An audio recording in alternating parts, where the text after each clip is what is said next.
Let's talk about the threat to journalism, or rather the threat to independent journalism. And I would like to make an example by using Matt Taibbi.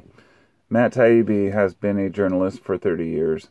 He was with Rolling Stone magazine for, I believe, around 15 years. He's founded a couple of his own, outlets, whatever it might be. He's a journalist who documents what's going on in the world. And he recently was brought into the limelight. And I'll be honest, I didn't know anything about the guy before recently.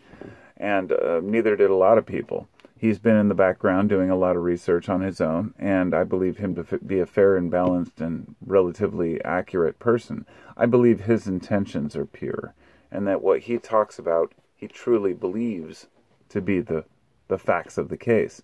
And that's all that's important to me. I don't care if a reporter or journalist gets every detail right. What I do care about is whether they're willing to admit it when they get it wrong. So, there was about a week ago, there was Matt Taibbi was called before Congress to testify. I don't know the full details, but I did watch the whole interview, and it was disgusting to me. He was interviewed by several different Democrats who just wanted to make him look like a complete piece of shit, basically. They called him a so-called journalist, and then asked for his response. And when he started to give his response, the lady who had asked the question was, turned and talking to someone else. They were totally taking it unseriously. Excuse me. And it was really the whole thing was based on these, what you may know as the Twitter files. And the irony here is that by the claims people are making, you would think that Matt Taibbi is a full-blown conservative right-winger, but he's not. He is a journalist, and he's very balanced in his views. And the sad thing is that it's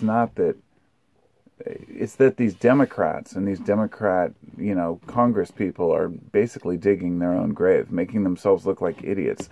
They grilled him, called him names, insulted his, credentials and his journalism, and tried to say it was just about money and that it was dishonest. And really, regardless of who releases and posts these, quote, Twitter files, doesn't matter. The point of this was in the entire interview and the entire discussion with this panel that interviewed him, not one person, not one of them, asked about the actual content, whether it was true. And that should show to people that it's not about whether we're being lied to. It's about whether or not that you're with the right team, and if you're calling out the right team. So, Matt Taibbi also, there was about 2 months ago, I would highly recommend this, and I think this is the main point of this discussion. When you're sitting there in front of a panel and you have people screaming at you, they don't want to hear what you have to say. They want to make you look like an idiot. And that's why so many people are so afraid of the long-form discussion that we have, like on Joe Rogan, for example. You may not like him, you may not like the person he has on, but you've got to admit, over a 2.5 to 4.5 hour discussion that isn't cut up, you're going to get the full view of how a person feels. If they don't really have much to say, if they're a one-trick pony, that will be found out pretty damn quick. And most of these politicians, they're one-trick ponies. They know one or two things, and they repeat these talking points over and over. But you get put in a long-form discussion, things change. And this was showed on what they're called the Mung debates. And if you haven't heard them, I highly recommend you check them out. Munk debates. M-U-N-K, not M-O-N-K, but Munk debates. And they have people who will come in, and they'll have a panel of people who agree with the point and disagree, and they will talk about it for an hour or two. This is so important to improving journalism as well as just general knowledge. So there was a panel with a guy named Douglas Murray. I don't recall which country he's from. He's from Europe, maybe the UK. He has an accent. So Douglas Murray and Matt Taibbi were both on the side that were, and the claim, they make a claim, and then you either agree with it or disagree. And the claim was that we shouldn't trust mainstream media. And Matt and Doug were agreeing with that. They had two other people who were disagreeing. They had Malcolm Gladwell, who was with, I believe, with the New York Times, or the New Yorker, I think. And then there was Michelle Goldberg, who was with the New York Times. Let me just say that both of these people, I wasn't familiar with them much. I've heard Malcolm's name, but these people made the biggest fools out of themselves I've ever seen. When they were actually charged with responding to a comment or an idea, they resorted to the ad hominem attacks with the old so-called reporter, or calling, Matt naive, or saying he didn't understand what he was talking about. And one of the issues is that there's either people won't debate an issue, or if they do debate, they really realize quickly that they don't have a lot of ammunition. They end up looking really dumb. So in other words, with all the Monk debates that they've done in the past, this one had the biggest change, because at the beginning they poll the audience to say, how do you feel about this? And in the beginning it was like 52 to 48, and by the end it was like 70 to something. And basically it was a 36% change in the opinion of the audience, just based on this 1 hour and a half discussion with these people. This is what we need. A lot of people aren't exposed to these ideas. They're not exposed to the counter narrative to allow them to make a decision for themselves. One of the people who interviewed Matt Taibbi, for example, in Congress, was Debbie Wasserman Schultz. You may know that name. She's the one who basically fucked everybody over regarding Bernie Sanders. And many Democrats already despised her, but she's sitting up there in her pink suit and her curls and just cutting off Matt when he tries to respond as an adult. Like, no. She actually did that to him. No. You made money on this. And, these are the kind of people who our tax dollars pay to be in office. Something to consider. But it's one thing to accuse somebody of something, another thing to not listen to what they have to say when they respond. And that's unfortunate. I want to make one thing clear. I despise Elon Musk and Trump. I don't like either one of them at all. And that's why when I talk about Matt Taibbi, he was the one who exposed the Twitter files for Elon Musk, and he's also come to the defense of claims about Trump, talking about the Biden laptop, or the Russiagate, if you want to call it that. But he doesn't do it because he's politically motivated to get a person elected. He does it because he wants to get to the truth. And I feel like we're in a point right now where nobody really wants the truth. And it's funny because one of the claims he made when he was at one of his statements, he said that the story used to be the boss. That's what his dad told him.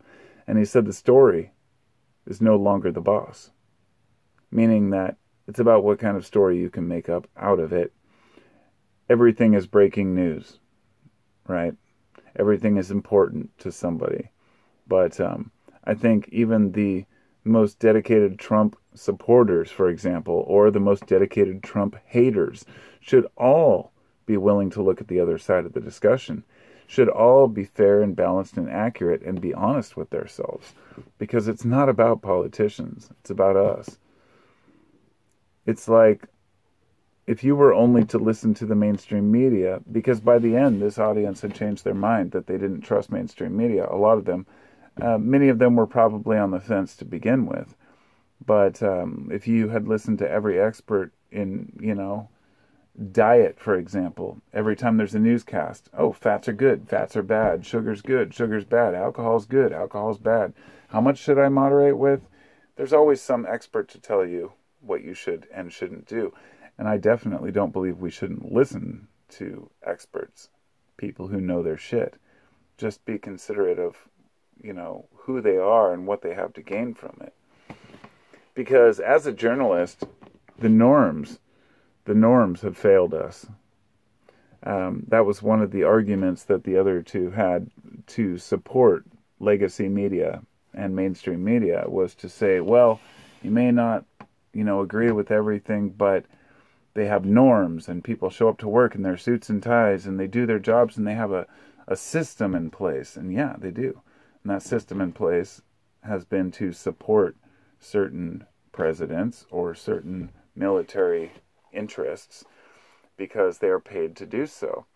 I'm not right wing, I'm not left, I'm a liberal. I consider myself a liberal, but most of all, I defend my neighbors regardless of beliefs. And if my neighbor is a journalist and they're reporting on something, I may not agree with what they're finding, but I'm definitely going to support their right to do so. I think one of the most revealing moments of that debate, and I highly recommend anybody listen to it. I haven't found the actual video version of the full debate, but there's a podcast version on Monk Debates. And at the beginning, he talked about, Matt did, about how back in the day, a majority of Americans, they said that the most trusted person in the U.S., the most trusted person in the entire country, was Walter Cronkite. I'm sure you all know who he is, but if not, Walter Cronkite was a journalist, and he was on, I don't know, NBC or ABC News. But for years, he would tell America what was going on. And what Matt meant by that was that there was a time we trusted media because they weren't trying to take a side. They were just reporting. And what these other guys, Malcolm Gladwell and Michelle Goldberg, did was, well, Malcolm anyway, he turned it around and said, oh, so you want it back in the old days where old white men ruled and black people didn't have a voice. I mean, this guy completely turned it around and made it about race, about culture, and gender as well. Talked about women not being able to speak. I was disgusted. I thought, if I was still, well, let's say if I considered myself a Democrat or somebody on the left, I would be absolutely appalled with the way that Democrats are behaving today. And in my belief, they're taking the playbook from the Republicans. So don't think that Republicans are getting off easy there. Republicans are the ones who set up this playbook to lie and bullshit. Some of my friends and I were having a group text earlier, and my buddy, I was talking about how fucked up the Democrats are, and one of my buddies said, well, that's why you got to vote Republican. They fix the shit the Democrats create. I said, oh, no. I said, oh, Nixon created the drug war. Reaganomics fucked our country, and he was basically a neoliberal. Then we had the Bush dynasty, who created wars in the Middle East based on weapons of mass destruction. And then we had Trump, and on down the line. Nobody's fixing anything. People are fucking shit up. And then we have the media to step in and say, dude, you're fucking shit up. And if it's mainstream media and they're agreeing with the narrative, then they can be funded and they can carry their message. But if they're not, they get censored, they get deleted, and they get pushed to the back. And this is what was proven when the Twitter files were actually released. And this is why the Democrats were so pissed off at Matt, not because of a political reason, but they're just angry that he released the facts. And that's why nobody was talking about whether the actual details were true, whether the CIA really worked to censor speech about COVID, or doctors who are credentialed doctors have a different opinion from the norm. And yeah, these things happen. And I got to say, as a liberal person, it's just pushing people away farther and farther from the left. I'm a rational person who looks at the data and tries to derive my own conclusion. But I'm just going to say a lot of people aren't. And if the left is trying to play everybody like a complete fucking idiot, then you're going to totally bury yourselves. And I don't know if that's a bad thing or not. I don't know if I'd rather have Democrats or Republicans in office at this point. It's one or the other, and I don't really care. My buddy and I were talking about independent. He's like, that's why you got to vote independent. And I said, well, I would if there was a chance. Why waste a vote when there's no chance? Mixed feelings on that. That's all political. This main discussion was about Matt Taibbi as just one of many journalists trying to expose the truth. And I know there are a lot of what you would call alternative journalists. Some people may say, yeah, good for Matt and Alex Jones. No, don't even put them in the same category. Matt has never made shit up in order to sound like he knows what he's talking about. Many of these extreme journalists, well, reporters, call them whatever you want, they make shit up. The day after an event happens, it's a conspiracy and they know everything about it. No, Matt is an actual down-to-earth human being who does his research. Urge you to check him out. And I'm out. Peace out.